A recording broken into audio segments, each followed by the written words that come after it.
ವಿಶ್ವಾಸವನ್ನು ಕಾಲ ತಗೊಂಡಿರ್ಬೋದು ನಾನಿಲ್ಲ ಅಂತ. ಯಾಕಂದ್ರೆ ಪ್ರಣಾಳಿಕೆಯಲ್ಲಿ ನಾವೇ ಹಾಕ್ಬಿಟ್ಟಿದ್ದೀವಿ. ನಾವು ಹಾಕಿದ್ಮೇಲೆ ಅದನ್ನ ಅನುಷ್ಠಾನ ಮಾಡೋದು ನಮ್ಮ ಡ್ಯೂಟಿ ಆಗ್ತದೆ.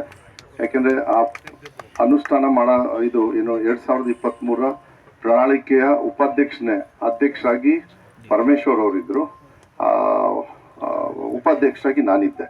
ಸೊ ಇವತ್ತು ನಾವೇನಾದ್ರು ಇವತ್ತು ಅಧಿಕಾರದಲ್ಲಿ ಇದೀವಿ ಅಂದ್ರೆ ಆ ಮಾತನ್ನ ನಂಬಿ ಇಡೀ ರಾಜ್ಯಕ್ಕೆ ನಂಬಿಕೆಯನ್ನು ಕೊಟ್ಟಿದೀವಿ. ಅದನ್ನ ನಾವು ಮಾಡ್ತೀವಿ ಆದಷ್ಟು ಬೇಗ. ನಾನು ಕೂಡ ಸರ್ಕಾರದ ಹೋಗ್ತಿಲ್ಲ. ಬೇರೆ ಕೆಲವು ವಿಚಾರಗಳ 5 ವಿಚಾರಗಳನ್ನ ಇವತ್ತೇ ನಾನು ಒಂದೇ ಸತಿ ಹೇಳೋದು ತಪ್ಪಾಗ್ತದೆ. ಬಟ್ ನಾವು ಶಿವಮೊಗ್ಗದಲ್ಲಿ ಬಂದಾಗ ನೀವು ಅಫ್ಕೋರ್ಸ್ ಅನುದಾನಿತ ಶಾಲೆ ಅದನ್ನೆಲ್ಲರೂ ಕೂಡ ಮೇಲ್ಮನೆಯಲ್ಲೂ ಕೂಡ ಸಾಕಷ್ಟು ಸಂದರ್ಭದಲ್ಲಿ ಪ್ರಶ್ನೆಗಳನ್ನು ಇಟ್ಟಿದ್ರು. ನಿನ್ನೇನು ಚರ್ಚೆ ಮಾಡಿದ್ರು. ನಾನು ಮಾತು ಕೊಟ್ಟಂಗೆ ಹೋದ್ಸತಿ ಕೊನೆ ದಿನಗಳಲ್ಲಿ ಏನು ನಮ್ಮ ಇದು ಅಸೆಂಬ್ಲಿ ನಡೀತು ಬೆಂಗಳೂರಲ್ಲಿ, ಅದಾದ್ಮೇಲೆ 3 ದಿವಸಕ್ಕೆ ಆರ್ಡರ್ ಮಾಡಿದೆ ನಾನು.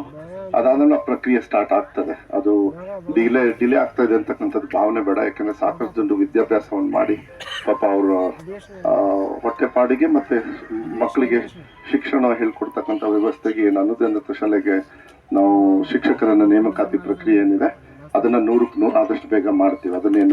ಅದನ್ನು ಕೂಡ ಯಾಕಂದ್ರೆ ನಂದೇ ಇಲಾಖೆ, ಅದು ನಾನೇ ತೀರ್ಮಾನ ಮಾಡೋದು. ಆಗ್ಲೇ ಅದಕ್ಕೆ ಅವಶ್ಯಕತೆ ಇರ್ತಕ್ಕಂಥ ಇಲ್ಲಿ ಮತ್ತೆ ಕಲ್ಯಾಣ ಕರ್ನಾಟಕ ಭಾಗದಲ್ಲೂ ಕೂಡ, ಯಾಕೆ ನಿಮ್ಮ ಸ್ನೇಹಿತರು ಇರ್ತಾರ ಅಲ್ಲೂ ಕೂಡ, ಅಲ್ಲಿಂದನೂ ಬಂದಿರ್ಬೋದು ಸಾಕಷ್ಟು ಜನರು. ಕಲ್ಯಾಣ ಕರ್ನಾಟಕ ಭಾಗದಲ್ಲೂ ಕೂಡ 80% ಟೀಚರ್ಸ್ನ ರಿಕ್ರೂಟ್ಮೆಂಟ್ ಅದು ಕೂಡ ಸ್ಟಾರ್ಟ್ ಆಗ್ತದೆ. ಮುಂದಿನ ವರ್ಷಕ್ಕೆ ಮಾನ್ಯ ಮುಖ್ಯಮಂತ್ರಿಗಳು ಹೇಳಿದ್ದೀನಿ, ಇನ್ನೂ ಒಂದು 10-15 ಸಾವಿರ ಮಕ್ಕಳು ಇದು ಟೀಚರ್ಸ್ನ ಕೊಟ್ಟರೆ ಒಂದು ಸುಧಾರಣೆ ತರಬಹುದು. ಯಾಕೆಂದ್ರೆ ಮಕ್ಕಳಿಗೆ ಪಾಠ ಹೇಳ್ಕೊಡಕ್ ಮೇಷ್ಟ್ರೆ ಇಲ್ಲ ಅಂದ್ರೆ ಅದು ಶಾಲೆ ಆಗಲ್ಲ. ಅದನ್ನ ಕೊಡಬೇಕಿಲ್ಲ ಅಂದ್ರೆ ಶಿಕ್ಷಣ ಕೊಟ್ರೇನೆ ಎಲ್ಲ ಸರಿ ಆಗೋದು, ಅದಿಲ್ಲಾಂದ್ರೆ ಸರಿ ಆಗಲ್ಲ. ದೇಶ ಉದ್ಧಾರ ಆಗೋದಕ್ಕೆ ಅದೇ ಬುನಾದಿ. ಅದು ಒಂದು ಭಾಗ. ಪಿಂಚಣಿ ಬಗ್ಗೆ ನನಗೆ ವೈಯಕ್ತಿಕವಾಗಿ ಅದು ಮಾಡೋದು ಒಳ್ಳೇದು. ಯಾಕೆಂದ್ರೆ ಅದು ಸಹಾಯ ಆಗ್ತದೆ. ಅದರ ತೀರ್ಮಾನ ನಾನು ಒಬ್ಬನೇ ತಗೊಳ್ಳೋದಕ್ಕಾಗೋದಿಲ್ಲ, ನಿಮ್ಗೆ ಗೊತ್ತಿದೆ.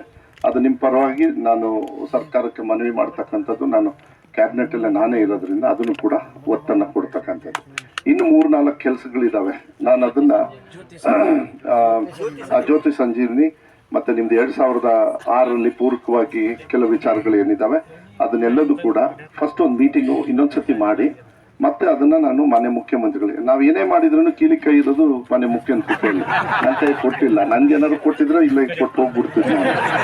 ಆದ್ರೆ ನೋಡ್ಬೇಕಾಗ್ತದೆ ಏನಾಗ್ತದೆ. ಒಂದು ಸರ್ಕಾರ ಅನುಷ್ಠಾನ ಆದಾಗ ವಿರೋಧ ಪಕ್ಷದವರಾಗ್ಲಿ ಆಡಳಿತ ಪಕ್ಷ ಏನೇ ಆದ್ರೂ ನೀವೇನ್ ಟ್ಯಾಕ್ಸ್ ಹಣ ಕಟ್ತೀರಿ ಅದು ನಿಮಗೆ ಸಂಧಾನ ಆಗ್ಬೇಕು. ಅಷ್ಟೇ ನಮ್ಮ ಉದ್ದೇಶ. ಅದು ನ್ಯಾಯಬದ್ಧವಾಗಿ ಆಗ್ಬೇಕು.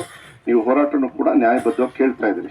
ಈಗ ನೀವು ಹೇಳಿದ್ರೆ 50 ಕೋಟಿ ಅಂತ ಹೇಳಿ, ಅದನ್ನೆಲ್ಲ ನಾವು ಹೇಳೋದಕ್ಕೆ ಈಗ ಅಶೋಕ್ ಮನಗುಳಿಯವರಿದ್ದಾರೆ, ನಾವು ಸರ್ಕಾರದಲ್ಲಿ ಅಧಿಕಾರದಲ್ಲಿ ಇರ್ತಕ್ಕಂಥ ಶಾಸಕರು, ವಿರೋಧ ಪಕ್ಷದವರು, ಅವರು ಒತ್ತಡವನ್ನು ಕೊಡ್ತಾರೆ. ನಾವೆಲ್ಲ ಹೋಗಿ ಮಾತಾಡಕ್ಕೆ ಜಾಸ್ತಿ ಆದ ತಕ್ಷಣ ಅದು ಹೊರ ಬಿದ್ದೇ ಬೀಳುತ್ತೆ ಅದೇ ಸರ್ಕಾರ ಆದ್ರೂ ಕೂಡ. ಅದಕ್ಕೆ ನಾನು ಏನ್ ಮಾಡ್ತೀನಿ ಅಂದ್ರೆ ಇದನ್ನ ಆದಷ್ಟು ಬೇಗ, ನಾನು ಸ್ವಲ್ಪ ದಿವಸ ಇರಲ್ಲ, ನಾವು ಸ್ವಲ್ಪ ಶಿವಣ್ಣವ್ರದ್ದು ಕೆಲ್ಸಕ್ಕೆ ನಾನೆಲ್ಲೋ ಹೊರದೇಶಕ್ಕೆ ಹೋಗ್ತೀನಿ, ನೀವು ಮೀಟಿಂಗ್ ಮಾಡ್ಕೊಳ್ಳಿ. ನಾನು ಇಲ್ಲ ಅಂದ್ರೂ ನಮ್ಮ ಮಾಹಿತಿ ತರಿಸ್ಕೊಳ್ತೀನಿ. ಇಲ್ಲಿ PS ಅವರು ಇದ್ದಾರೆ, ಅಧಿಕಾರಿ ವರ್ಗದವ್ರು ಇದ್ದಾರೆ.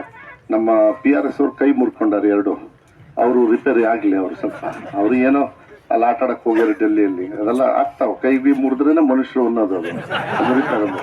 ಸೊ ಅವ್ರು ಬಂದ್ಮೇಲೆ ನೀವು 1-2 ಮೀಟಿಂಗ್ ಮಾಡ್ಕೊಳ್ಳಿ, ಕರ್ಸ್ಕೊಳ್ತೀನಿ. ಅದಾದ್ಮೇಲೆ ಮಾನ್ಯ ಮುಖ್ಯಮಂತ್ರಿಗಳಿಗೆ, ಯಾಕೆ ಮಾನ್ಯ ಮುಖ್ಯಮಂತ್ರಿಗಳು ನಾನು ಬರೋದು ಒಂದು ಆಸೆ ಆದ್ರೆ ಇದನ್ನ ತಮ್ಮ ಮಾಹಿತಿಗೆ ಮಾನ್ಯ ಮುಖ್ಯಮಂತ್ರಿಗಳು ಫಸ್ಟ್ ನೀನು ಅಲ್ಲಿ ಹೋಗು ಅಂದ್ರು ನನಗೆ. ಅದನ್ನ ಈಗ ನಮ್ಮ ಡೆಲ್ಲಿ ವರಿಷ್ಠರು ಎಲ್ಲ ಬಂದಿದ್ರು, ಅದು ಬಹಳ ಮುಖ್ಯ ಆಯ್ತು. ಆದ್ರೂ ಕೂಡ ಇಲ್ಲ ಮಧು ನೀನು ಹೋಗಲ್ಲಿ ಅಂತ ಹೇಳಿ ಬೇರೆ ಕಡೆಗೆ ದಿನೇಶ್ ಗುಂಡೂರಾವ್ ಅವ್ರನ್ನ ಕಳಿಸಿದ್ದಾರೆ. ಯಾಕೆಂದ್ರೆ ನೀವು ಬೇರೆ ಬೇರೆ ಕಡೆಯಿಂದ ನಿಮ್ಮ ಹಕ್ಕನ್ನ ಕೇಳಕ್ಕೂ ಸರ್ಕಾರ ಕಿವಿ ಇಲ್ಲ ಅಂದ್ಬಿಟ್ರೆ ತಪ್ಪಾಗುತ್ತೆ. ಆದ್ರೆ ಇವತ್ತು ಮಾನ್ಯ ಮುಖ್ಯಮಂತ್ರಿಗಳೇ ಪರ್ಸನಲ್ ಆಗಿ ನೀನು ಫಸ್ಟ್ ಹೋಗು ಅಂದಿದ್ದಾರೆ. ನೋಡೋಣ, ಅದನ್ನ ನೀವೇ ಕಳ್ಸಿರೋದ್ರಿಂದ ಕೆಲಸನ ಮಾಡ್ಕೊಡ್ರಿ ಅಂತ ನಿಮ್ಮ ಪರವಾಗಿ ಆಗುತ್ತೆ. ಎಷ್ಟಾಗುತ್ತೆ ಗೊತ್ತಿಲ್ಲ, ನಿಮ್ಮ ಪರವಾಗಿ ಧ್ವನಿ ಎತ್ತಕ್ಕಂಥ ಕೆಲಸವನ್ನ ನೀವು ನ್ಯಾಯಬದ್ಧವಾಗಿ ಕೇಳ್ತಾ ಇದ್ದೀರಿ, ಅದನ್ನ ಮಾಡ್ತೀನಿ. ಇಲ್ಲ ಎಲ್ಲದೂ ಅಷ್ಟೇ ಸ್ವಾಮಿ. ನಿವೃತ್ತ ಶಿಕ್ಷಕರಿಗೆ ಪೆನ್ಷನ್ ಕೊಡಿ ಸ್ವಾಮಿ. ಒಂದೇ ಚರ್ಚೆ ಮಾಡಕ್ ಆಗಲ್ಲ, ನಿನಗೂ ಗೊತ್ತು ನನಗೂ ಗೊತ್ತು, ಚರ್ಚೆ ಮಾಡೋದು ಬೇಡ. ಯಾಕಂದ್ರೆ ಆಮೇಲೆ ಇದನ್ನ ಡಿಸ್ಕಷನ್ ನಿನ್ನೆ ಎಲ್ಲ ಸದಸ್ಯರು ಮೇಲ್ಮನೆಯಲ್ಲಿ ಸಾಕಷ್ಟು ವಿಚಾರಗಳು ಚರ್ಚೆನೂ ಮಾಡಿದೀವಿ. ಎಲ್ಲ ಸದಸ್ಯರು, ವಿರೋಧ ಪಕ್ಷದವರು, ಆಡಳಿತ ಪಕ್ಷದವರು ಎಲ್ಲರೂ ಒಗ್ಗಟ್ಟಾಗಿ ಮಾತಾಡಿದ್ರು. ಬಟ್ ಅದಕ್ಕೆ ಒಂದು ಇತಿಶ್ರೀ ಹಾಡ್ಬೇಕಂದ್ರೆ ಚರ್ಚೆಗಳು ನಡೀಬೇಕು. ಒಂದು ಸರ್ಕಾರಕ್ಕೂ ಅನುಕೂಲ ಆಗ್ತಕ್ಕಂಥ ವ್ಯವಸ್ಥೆನ ನಾವು ಸೃಷ್ಟಿ ಮಾಡಿಕೊಡ್ಬೇಕಾಗ್ತದೆ. ಅದನ್ನ ನಿಮ್ಮ ಪರವಾಗಿ ಇರ್ತೀನಿ. ಅದನ್ನ ಈ ಒಂದು 10 ದಿವಸದೊಳಗೆ ಒಂದು 2 ಮೀಟಿಂಗ್ ಮಾಡಿ, 1 ಇಲ್ಲ 2 ಮೀಟಿಂಗ್ ಮಾಡಿ ಒಂದು ಹಂತಕ್ಕೆ ತಂದು ನಾ ಬಂದ್ಮೇಲೆ ಡೀಟೇಲ್ಸ್ ತಗೊಂಡು ಮಾನ್ಯ ಮುಖ್ಯಮಂತ್ರಿಗಳಿಗೆ ಮನವಿಯನ್ನ ನನ್ನ ಇಲಾಖೆಯಿಂದ ಕಳಿಸ್ಕೊಡ್ತಕ್ಕಂಥ ವ್ಯವಸ್ಥೆಯನ್ನ ನಾನು ಮಾಡ್ತೀನಿ. ಇಷ್ಟು ನಾನು ಹೇಳಲಿಕ್ಕೆ ಇಷ್ಟಪಡ್ತೀನಿ. ದಯವಿಟ್ಟು ನೀವು ತುಂಬ ದೂರದಿಂದ ಎಲ್ಲ ಬಂದಿರ್ತೀರಿ, ಹುಷಾರಾಗಿ ಬಂದಿದ್ರಿ, ಹುಷಾರಾಗಿ ದಯವಿಟ್ಟು ತಮ್ಮ ಊರುಗಳಿಗೆ ಹೋಗಿ ಬನ್ನಿ. ನಿಮ್ಮ ಪರವಾಗಿ ನಾನು ಏನು ಕೆಲಸ ಮಾಡಬೇಕು ಅದನ್ನು ಆದಷ್ಟು ಬೇಗ ನಾನು ಮಾಡ್ತೀನಿ. ಎಲ್ಲರಿಗೂ ನಮಸ್ಕಾರ.